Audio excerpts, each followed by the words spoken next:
Oh, we're back at it again.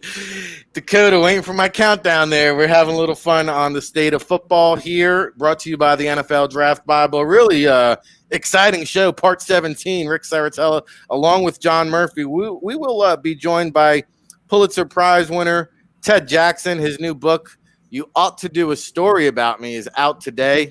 It's really an enlightening story. It's an inspirational story.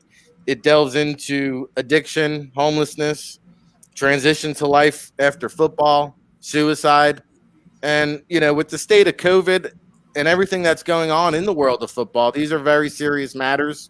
The use of alcoholism, the use of drugs, the state of depression. These are all serious topics that need to be addressed, and we'll have a candid conversation with Ted Jackson. It's a story about Jackie Wallace, former Baltimore Colt who played in a couple of Super Bowls. I'm really excited to dive into this story. And to do that with me is my co-host here on the State of Football each and every day, down there in New Orleans, where Ted will be joining us from as well. I know you guys are on the hurricane watch, John, and, just fresh from the border in Toronto down to New Orleans. How you holding up down there?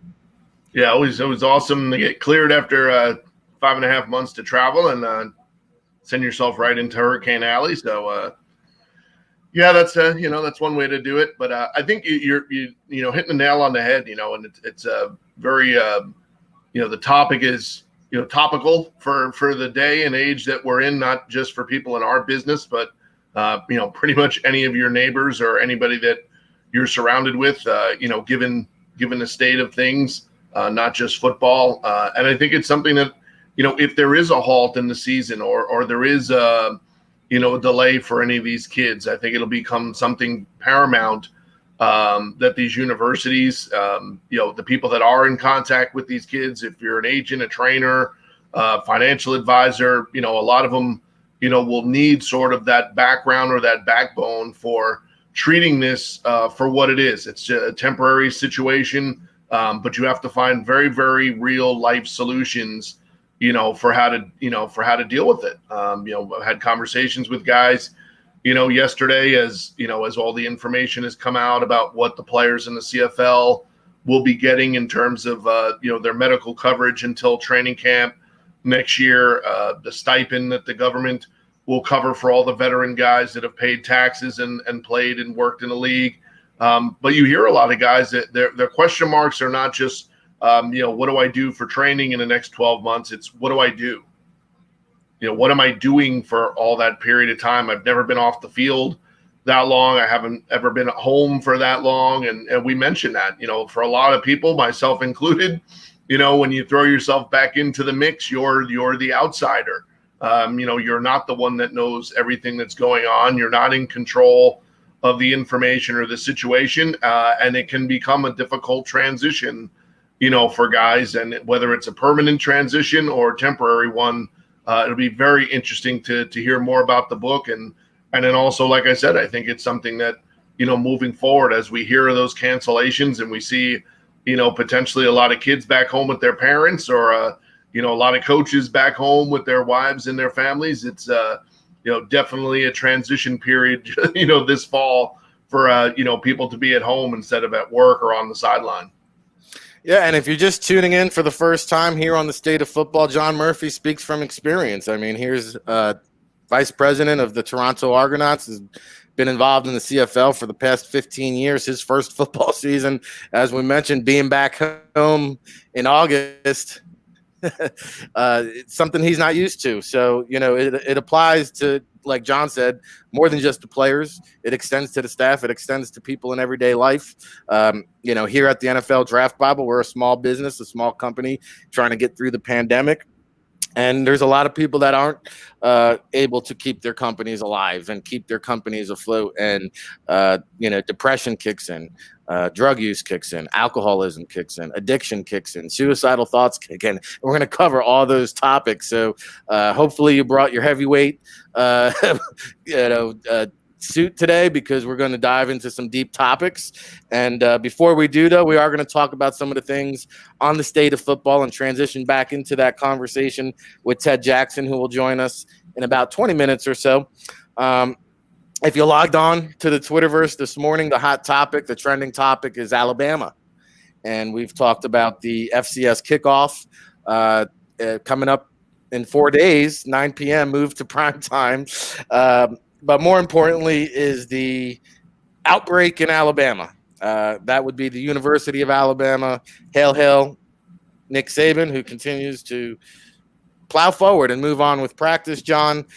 Initially, 311 positive COVID cases on the campus for students at Alabama during the first, initial check-in. They've now had classes for a week. The first week, new outbreak, 566 new cases. So essentially 100 more cases per day since Alabama has returned to campus. We've talked about how efficiently the NFL has been living in the bubble. And aside from the false alarm that we got over the weekend, I saw a statistic by Dr. Sills yesterday. Between August 12th and August 20th, the NFL conducted over 58,000 coronavirus tests, 0 positives amongst players. There were 6 positives, all on the personnel and staff side. But this is, again, the difference between professional and amateur.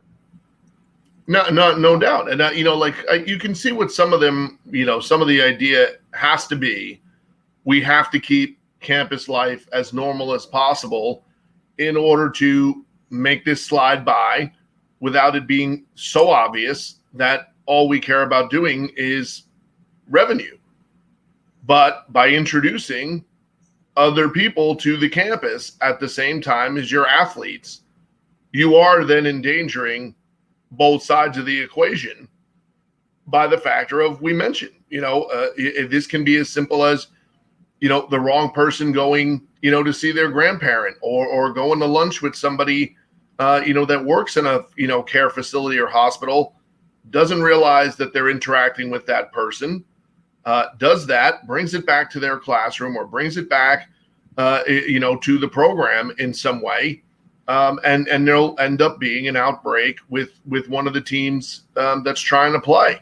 It's just a simple, the simple side of it, which is either the schools need to just buckle down and say, hey, look, you have to understand that, if you're not on the team, this is what's paying for all the bills. This is what's keeping the lights on. You're going to have to do satellite classes. You're going to have to do them, online. We can't have thousands of other students around and keep, the sports teams, quarantined and bubbled, that way. It hasn't worked at Notre Dame. It hasn't worked at North Carolina, NC State. It's not going to work if you tried at Alabama. It's just not going to work, that way. And you understand, that there are people that are torn between doing what's right for the program, doing what's right for the university, trying to ensure the health of these kids, both the student athletes and just, pure students, there. But, again, we mentioned it last week. You've seen it with the Big Ten. If you try to please everyone, you're going to end up pleasing no one. And if you attempt to do all of these things at the same time and you don't have proper testing, if you're only testing the athletes and the people in the football part of the program and you're not testing these student athletes every day, everyone else on campus is now a liability. They're a liability to themselves, but they're also a liability to the athletes, because if one group is getting tested on the regular and the other group is just there, that's not exactly, a competent solution to the problem we're all dealing with, right? We can't, we couldn't all be in the same room and say the two of us are getting tested every day because we're on the show every day and all the guests are allowed to show up and interact with us, just doing whatever they're doing. And it's the same math, just times it by thousands, and you can see each one of the things when they tested back, you've seen it test back, right? We made jokes, but they tested it back, and 40 sorority sisters show up on campus. Of course, they'd be happy to be there. They're going to go to class together. They're going to go to lunch together. They're back there studying. They're in their rooms. They're interacting, and boom, you have an outbreak. It's going to be the same over and over and over again. If you continue to do the same pattern, you're going to get the same results. And eventually it'll draw itself back to saying the university or somebody in the program, that's how you're going to get an outbreak with one of these sports teams, is going to be somebody in that sorority or somebody in the frat house, is interacting with a player, is, cousins or, something related to somebody who's working with the program. And it'll be something, like I said, as everyday life. It can happen just as much as them saying it's going to happen because somebody parties or doesn't wear a mask or doesn't social distance or whatever. If you put thousands of people on campus, you're inviting non-social distancing by the mere factor that you're putting thousands of people on campus. And oh, by the way, the sororities and the college kids and the players, they're going to party together too. And so, the pictures, some of the pictures that have emerged are disturbing if you're trying to play football, right? But if you're just a 20-year-old college kid trying to live their lifestyle, it's everyday life. And so, we're going to transition into a party involving an NFL player. Now, we saw, I think it was last week's show, we discussed the Seattle Seahawks player trying to sneak the girl in with the team gear into the hotel. And as an undrafted rookie, he was made an example of pretty quickly. Now, Tennessee Titans, they're the next team that we know of to have a little bit of a dilemma on their hands where Isaiah Wilson, who, was either a first or second round pick, probably a top 50 guy. He was caught, right there in Tennessee playing for the Titans on the campus of a college party at Tennessee State. Police were called. When they arrived to the scene, big Isaiah, 300 and whatever plus pounds of him, attempted, had some thoughts about jumping off the balcony on the second floor, decided, hey, maybe this isn't such a good idea. This occurred now several days ago. We saw the circumstances, the result of an undrafted rookie free agent. Well, here's a high-profile free agent, John, who could even be expected to start this season. We have not heard any discipline either by the Titans or the NFL. Now, the NFL does have rules in place to fine individuals, but so far we've had nothing but crickets. Yeah, I mean, so obviously, first-round pick of the Titans, obviously the guy that they expect to replace Jack Conklin on the offensive line.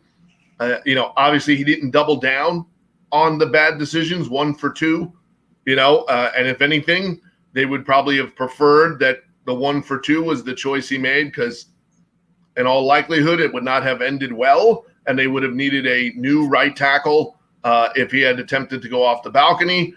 So thankfully that's not, what he did. It's right there, right? I mean, it's an open invitation. We don't know anything about the scenario to know, is this somebody he knew?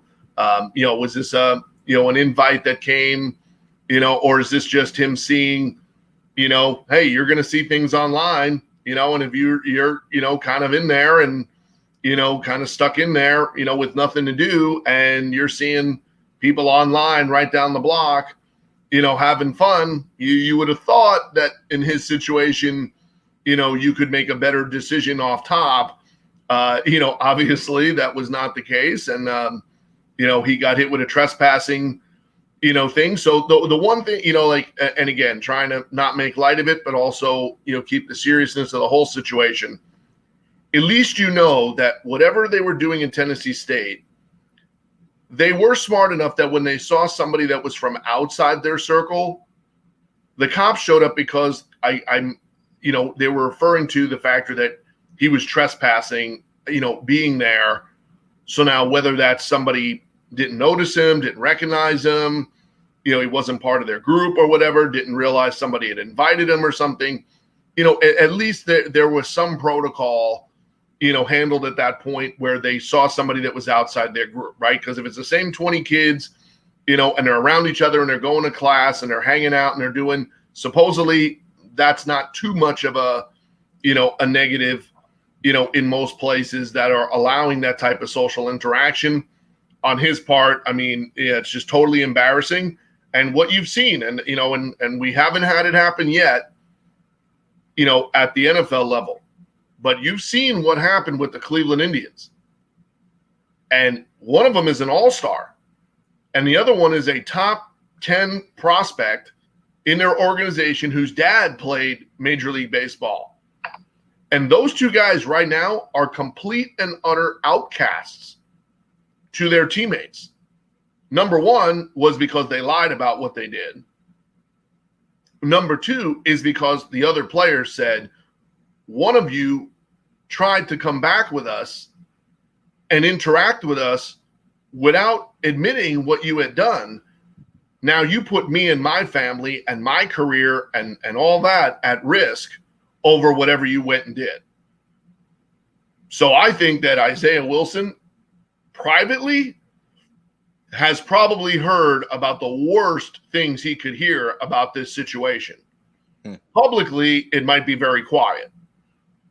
But whether it's the line coach, probably the GM, like the person who put their stuff on the line to draft you, head coach, and Vrabel is very much a player's coach, but also very much a guy that, like, how dare you do that? Because now it's not just selfish and you doing something that's a slap on the wrist in normal times. You're bringing that in potentially to the entire organization. Mm-hmm. And some of the people that are in that bubble or that are doing that, to risk them there, that to me, the embarrassing part of it, that your name's associated with doing this, but more importantly, it's now going to take a while, I would bet, for a guy like that to earn the trust and respect back from the veterans and his teammates. Now you can easily do it on the field by buckling down and now grinding out the rest of training camp and playing well.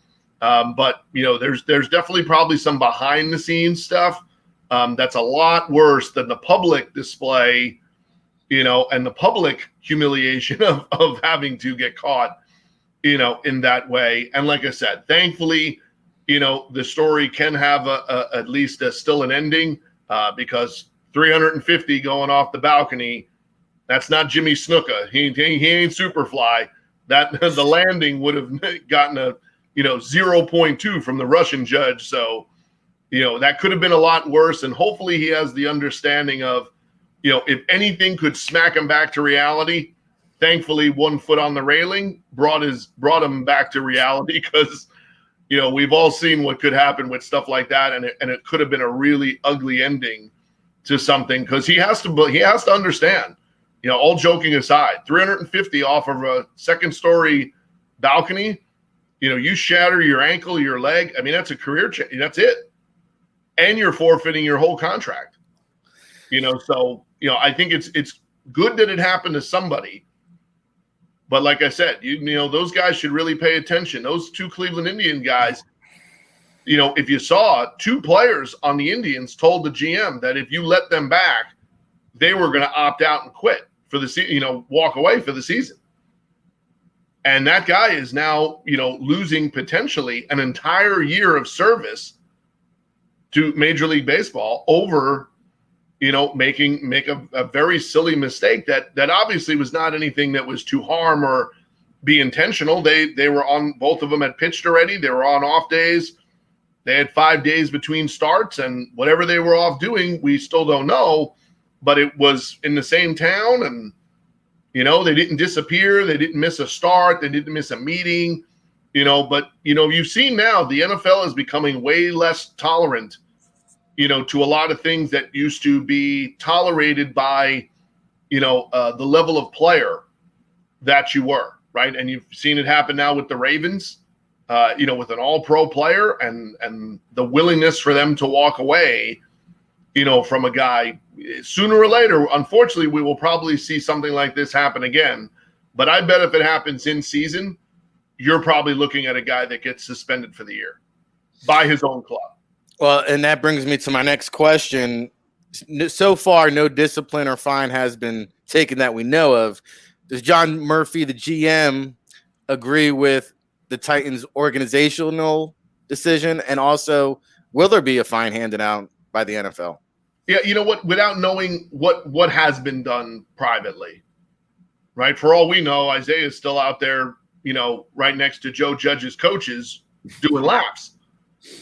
So it's all up to them to how they would handle, handle that internally. To me, given the nature of the situation, if there was something that the league or as a club you were facing, he'd have to own up to that. Like I said, the worst punishment you could ever do is to walk that guy in front of 80 or 90 other players and take myself and the coaches out of the room and say, there you go. There's your jury. The jury is your peers.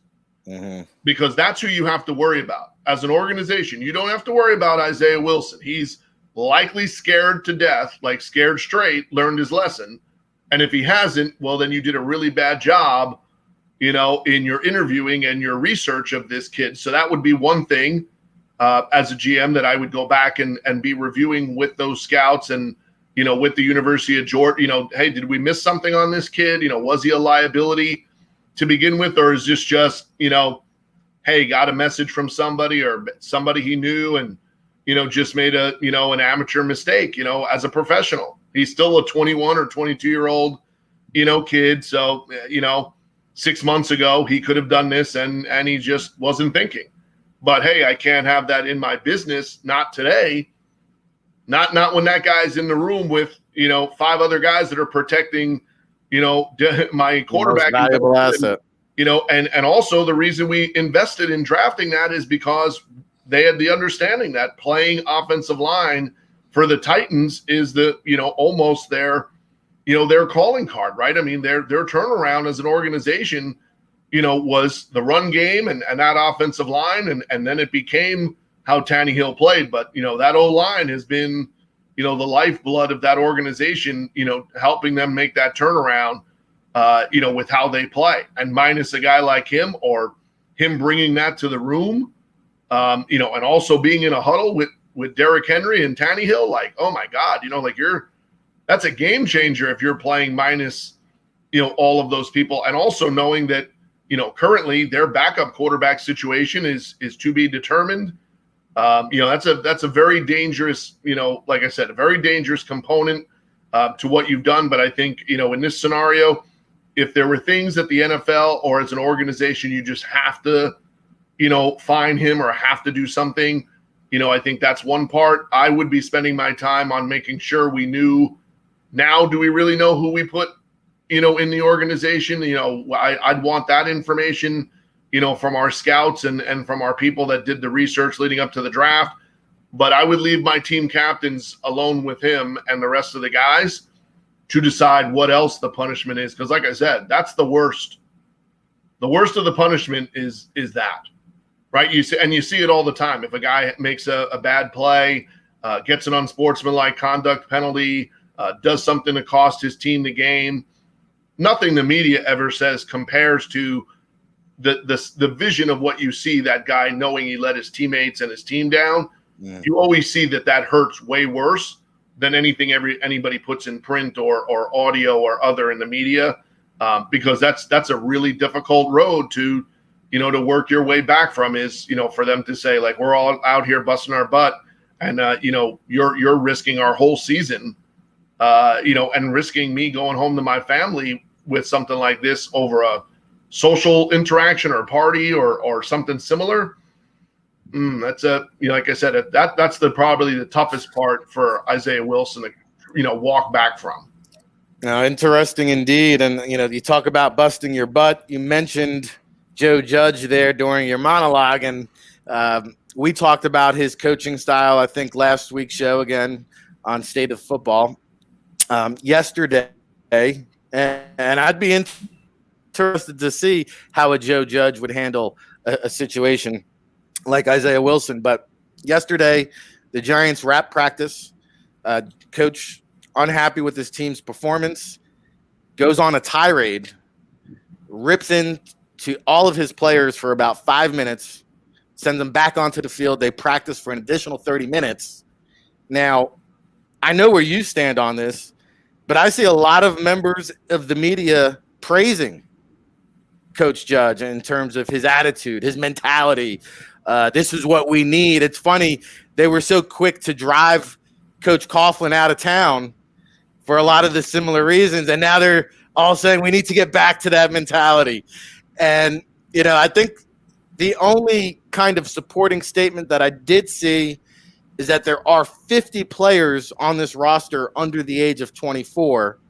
So I guess I'll revisit this topic. Is this something that's needed? Is this unnecessary? What do you see as the end result here? Well, like the thing to me with it is when you're going to do this, I'm not sure it's something you can keep going to the well with over and over and over again, even if they are young kids. Because if you've made the NFL, then this is not, this isn't, Rudy and, you know what I mean? Like, this isn't the last guy on the roster, that you're praising their toughness and, you're kicking them in the butt. This isn't, the kid who's not touching the line, in high school and you want to get something better out of them, or you want to draw attention, to, hey, that's that 1 yard that'll cost us on Friday night, and, that's the last time that, that kid, kind of short arms the line, when he's doing laps, or, you're trying to get your linemen in shape early in camp, and you have a, strength coach, busting their chops about their times, or, don't be last. Yeah. Everybody has heard that stuff, man. At the NFL level, the young guys, they're young, but they were all high draft pick, or draft pick type. They all have a little bit of money or some money. They all have their egos, and they all have agents and all these other people in their ears telling them how great they are. And now you got this guy that you don't have a reference to. I know he has Super Bowl rings if I'm a player, but I don't have enough of a relationship with this guy to know yet what's his end game. Because if I think this is what I've signed up for and this is what I'm going to be dealing with for months at a time, it's going to wear. To me, it wears on guys, to be around that, and if you're constantly berating them, I'm not sure where else it goes. Now, if you're saying that, well, hey, what we don't know is Joe Judge, is predetermined. He's the bad guy until further notice. And the position coaches are all the good guys. The position coaches and the coordinators double back around and are behind him and are pushing those guys, closer and closer to the line. And that you're saying with a lot of young players, I can take them or leave them. The ones that want to jump in line, the ones that want to attack what I'm saying are going to be the ones that are going to be here. Well, then we're going to see a lot of cuts and a lot of movement and a lot of player roster movement, in the next 12 to 18 months. And then that could make sense. But otherwise, I think you're going to lose a few people and it's going to get a little tone deaf.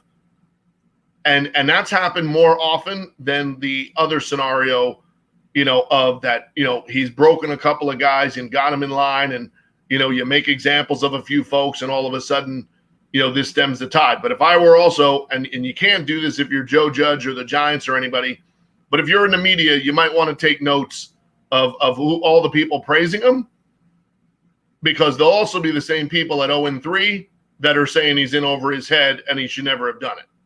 Oh, yeah. They'll be ready to run him right out of town. For sure. And we know that about the New York media. They build you up so they can tear you down. You're joined by John Murphy, Rick Saratella here on The State of Football, brought to you by the NFLDraftBible.com. Make sure you check us out.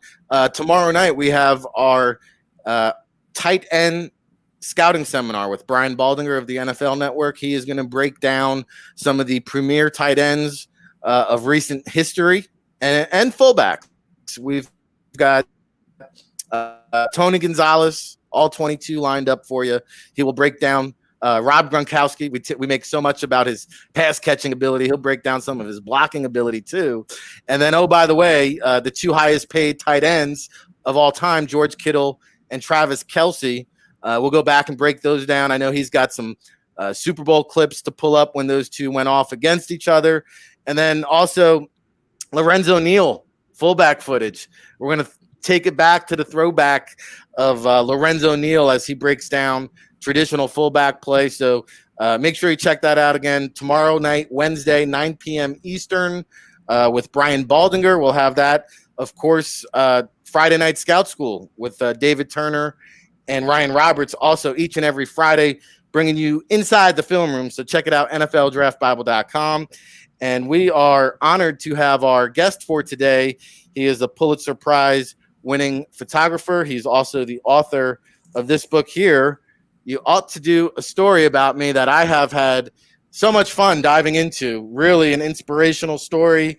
Covers a lot of topics: addiction, homelessness, suicide, transition to life after football. We welcome in the author right now, Ted Jackson, down there in New Orleans. How are you, Ted?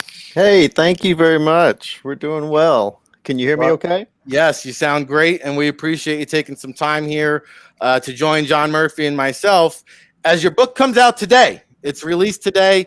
Make sure you go get it. I'm telling you, I really appreciate you sending me this book, Ted, because once I started picking it up, I could not put it down.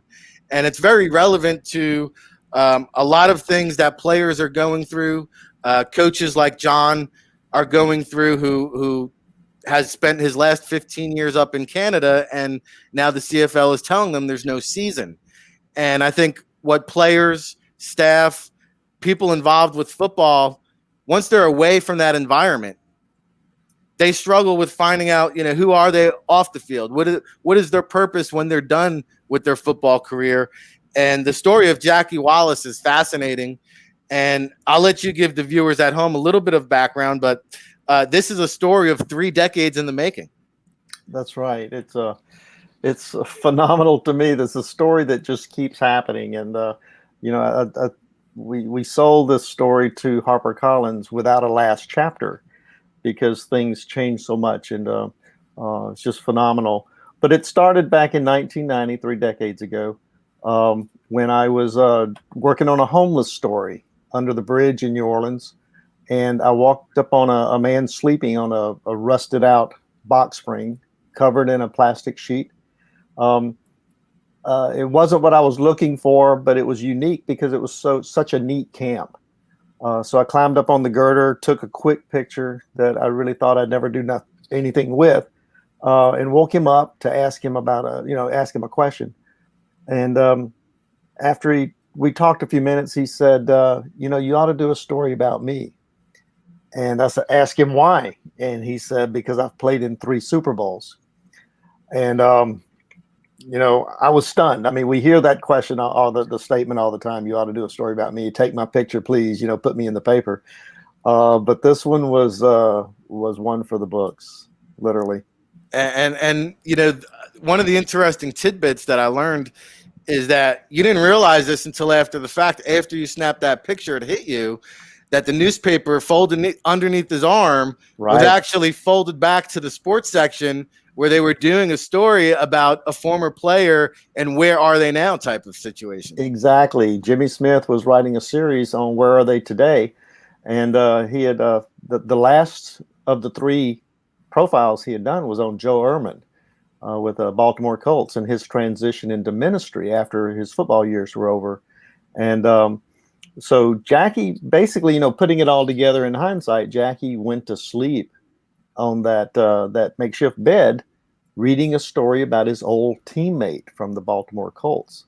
And when he woke up, I'm standing over him with 2 cameras on me, and he's thinking, well, maybe you're interested in me too,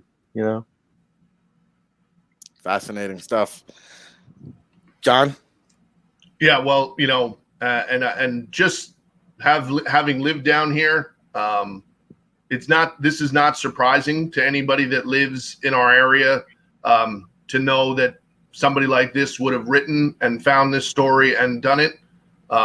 This person who's right here with us on the air is one of the best people that lives in the state of Louisiana, period.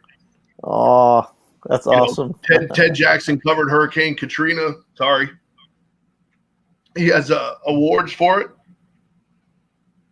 Yeah, he's a amazing individual because of the coverage of Katrina he did. He's award-winning for it. And if you ever get a chance to see some of the stories and the things that he's covered, that's what he's known for, is bringing the human element to all the different variables of the world that he's covered. So it's not just sports. Like I said, he covered Hurricane Katrina. is award winning for that, 30 plus years in the industry. And it's not surprising to see the relationship that was created. That the book is the book, but the other part of the story is when you see the relationship that was formed between a guy that was under the bridge and somebody who could bring that story out, but also literally bring that guy back out from under the bridge. Because you see Jackie Wallace, what you also see in this interaction is that Ted Jackson literally brought Jackie Wallace back to life, because you see him being back to being a human being rather than the person who's under the bridge. Well, when I was under the bridge that day, it's a remarkable thing for people to be able to be heard. And when Jackie said that, that's what he was looking for. He wanted someone to listen to him. And he felt like he had a story to tell. And he does have an incredible story together, like we show in the book, that he wants people to know every little detail about how he got under the bridge, what his football years were like, what his family was like when he was young, how loving and caring and supportive they were, and how he disappointed them, and how he wanted people to know that, don't let this happen to you. I had the world by the tail, and one mistake, smoking crack one day after his mother died. It was her funeral that day, and he was looking for some relief from his pain, and one day ruined his life. Well, I'm glad, Ted, that you took the time to write a book on it, because I know when you first published the story in the newspaper, it was the most read story ever written in the history of the newspaper. And so I know that this has been a long journey for you. You mentioned you wrote it without a final chapter. And I also appreciate a quote that I heard you say where, when you have the cure for addiction, well, then you can go write a book. And after you finish writing that book, you can rip out all the pages, because one cure for somebody isn't necessarily going to apply for everybody. And I know you had a long journey writing this book, tracking down Jack. I know there was a period from 2001 on where he was 12 years clean, I believe. Then he went off the grid for a couple years. You stayed persistent. You tracked him down, and you kind of pieced this story together to kind of create that final chapter. Right. It's crazy. I mean, I found him in 1990. He was clean for 8 years at that time, in Baltimore for 12 years, and then disappeared off the grid, especially to me. And it was in 2000. These dates are really hard to keep track of because this story is so bizarre. But he got clean in 2014, and I found him again in 2017. So he was 3 years clean at the time. And it's so hard for him. You think about the advice we often give our friends or people we know that are addicted to something that's really bad for them, and we just very easily try to apply our own strengths to their lives and say, just stop it. Just stop eating sugar, stop drinking Coke, stop using cocaine, stop marijuana, whatever it is. It's, but for Jackie, those demons just clawed at him every single day and tried to bring him down, tried to break into those cracks. And when you think about someone like that struggles that hard and wants to be, clean and wants to be sober so badly, but he has to fight that demon every single day. And to be able to do that for 12 years, that's astounding. It's astounding. And that's what makes Jackie different. That's on the front of the book. It says the endless quest for redemption. And that's Jackie. He just doesn't stop trying. Addiction, an unlikely friendship, and the endless quest for redemption. You ought to do a story about me. It's out today. HarperCollins. Make sure you go get that. I've been lucky enough to get an early copy. I'm already pretty deep into the book. Now, you take on other topics in this, and something that a lot of former players deal with, a lot of hits to the head, CTE, memory loss, and then you factor that in with the combination of drug use. It can lead to suicidal thoughts. And, I'm sure that this story applies to many of those people that were under the bridge. But because he has this platform, because he played in Super Bowls, because he can other people relate to him, because he was this magnificent player who had actually one of his best games in one of those Super Bowls against the Steelers and Terry Bradshaw. In New Orleans. In New Orleans. Right. Just unbelievable story. And I should point out that proceeds of this book will be used to help out Jackie and others like him. What is, take us through the book. You mentioned his marriage blew up, his mother died. I mean, the list of remarkable stories from this book is incredible, but give us an inside perspective on something that's kind of hit home to you, Ted. Well, once an addict gets into a mess where they're just craving the hit again, Jackie, money was never an issue for Jackie. He, people, ask, how can we help Jackie and want to send donations? Money for Jackie is like his next opportunity to get crack. And so every time he got his pension money from the NFL every month, which he got an early pension, signed up for early pension, that would disappear in 3 days.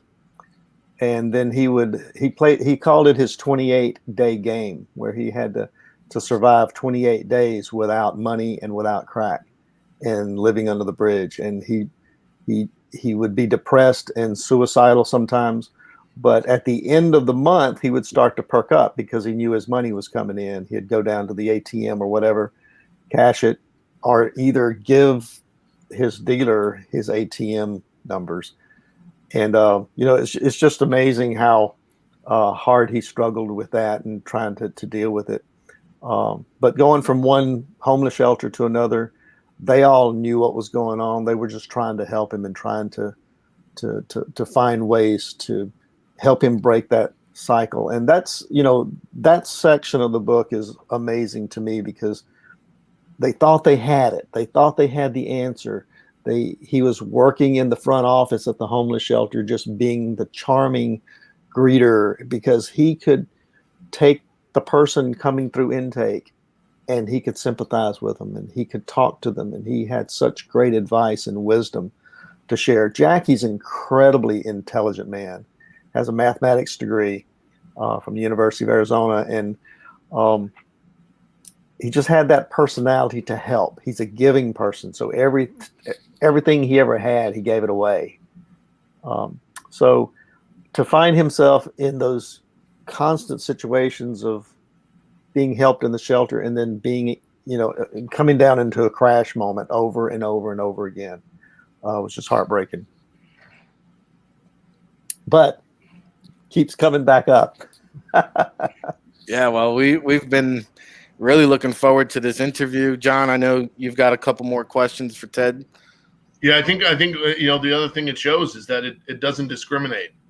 No, that's right. Because when you read or when you hear about and you track back, Jackie Wallace, and you just read and see, like you said, mathematics degree, gets out of St. Bernard Parish. So you always think that when you're hearing the story or you're reading or you're seeing it, you always think he's gotten out of it. Right. And then it's not. Right. You always think he's gotten to the end of the tunnel and, the light at the end of the tunnel was not the light at the end of the tunnel. It was just more tunnel, because without football, he still has a great education. He's somebody that got to that education and got to that level of, athletic ability, getting out of St. Bernard Parish, right? So he got out of it further, and then ended up back in it. Right. And so I think it also shows you that it doesn't discriminate, but it also shows that, if you're in it, like he has spent as many days with his head above water, as he has not. So while it doesn't discriminate on one side, it also doesn't discriminate, your ability to get out of it. Well, it was remarkable after he went to Baltimore to the rehab clinic and got clean back in 1990. 3 years after that, miraculous story, it was just awesome. But 3 years after that, I was typing captions on some photos I had worked on, and I heard a tap on the window over my desk, and I looked up to my surprise to see Jackie Wallace standing in the newsroom with his arms stretched out wide with a big grin saying, "Do you believe in miracles?" And he had talked his way into the newsroom with his charm to invite me and Jimmy Smith to come to Baltimore to his wedding when he was clean, sober, had bought a house, and they were just living happily ever after there. And so that's when Jackie transitioned from being just a subject of a photo in my portfolio, right, to being a friend. And that's when the transition happened, that it became a relationship story. And a lot of this book is about Jackie's football career, his addictions, his sobriety, his CTE. But most of it is about our friendship and about how we worked with each other and learned from each other, and we encouraged each other. Jackie taught me so much about my faith in God that it's not my plans that I ask God to bless. It's just shut up and listen and walk through the doors that are open to you. That's what Jackie does with his opportunities. He's not afraid of them. He's very courageous, and I've learned to do that too. This is more than just a story. It's an experience. You ought to do a story about me. We're joined by Ted Jackson. Addiction, an unlikely friendship, and the endless quest for redemption. There's so many topics to cover as we keep mentioning, Ted. What is Jackie doing now? I mean, I know he had a couple of hip replacements. I saw his knees aren't doing too good. You mentioned the CTE. Has he been examined for that at all? Is the NFL helping him out at all? What is the current status of Jackie? Well, let's start with the CTE. The NFL, to go through the test that's involved in the lawsuit, there are three legs to it. There's the cognitive, behavioral, and emotional. Because behavioral and emotional can be caused by other things, and can be faked pretty easily. They only test for cognitive for the lawsuit, and Jackie's too smart. He's just too sharp to fail that. So he took the test and did not pass the standard, but they have a second stage of that, which he failed also. So the CTE, Jackie's biggest issues with CTE are obviously behavioral and emotional. You can't prove he has it. That's why they just make the test up the best way they can. I don't blame the NFL for that. Neither does Jackie. But the only way Jackie will ever know if he has CTE is through an autopsy. And so he's accepted that. He understands that. But he exhibits all the symptoms. Number one for CTE is simply the making terrible decisions. And that, of course, can be caused also by drug addiction. So which came first? But Jackie right now has he fell a couple of weeks ago getting out of bed. He's and had to do some physical therapy for his hips and his legs. Doing much better. He called me early this morning, and just was so excited. He's living permanently in the Giving Hope Retreat, which is in Lacombe, Louisiana, only about 20 minutes from me. So I get to visit with him a lot. He's doing great there. He loves it. And they're very supportive with him and are very helpful to him. He's 69 years old, so but he lives more like a 75-year-old because of his body. But his mind is sharp on his good days, which are about 80% of the time. Some days he really struggles to kind of have that great conversation that we look for. But I get to have lunch with him regularly, and we just have a great relationship. And he loves the book. I was going to say, did you get to hand deliver the copy of the book to him? I would imagine. Well, I did. We had the first copy we got was a proof copy, which was paperback, and I went straight to him and called him up and gave it to him in the front seat of my car, and he just looked at it, rubbed the cover, and just smiled. And well, that was about 3 months ago. And that cover is just about gone off that copy. I have his new copy here. And because he was in the inpatient therapy for the last 2 weeks, I've not been able to get in because of COVID. So I plan to drop by today to give it to him because he's going back to Giving Hope today. And so we talked this morning. He said, "Oh, just can't wait to see it. And we're going to sign some. He's going to sign some." Oh, so, that's great. Very excited. Yeah. I was going to say, I can only imagine the smile on his face when he saw it. And again, You Ought to Do a Story About Me is out today, folks. Make sure you run down to your bookstore. And I know you're also working with Octavia Books, an independent, locally owned New Orleans bookstore as well. Yes. We made an agreement or partnership basically to sign books there. That way people, if they want to get a signed copy, but they don't live locally, they can order it through Octavia and they can ship them out directly from there. So I'm going there today to sign their stock. That's great. Terrific. John, any final words for Ted before we wrap things up here? Yeah, more along the lines of, what I started with is our community is better for having Ted Jackson in it all the time. And it didn't come from a photograph or from this story. It comes from the person. Because like I said, the way that Katrina was covered, the things that he's earned that, you can tell just, in listening to this, it's never about himself. It's never about the things that he's accomplished. And that's why a story like this can come out. That's why, something like this can happen where, like I said, it drew, he mentioned it himself, it drew something out of him that was already there.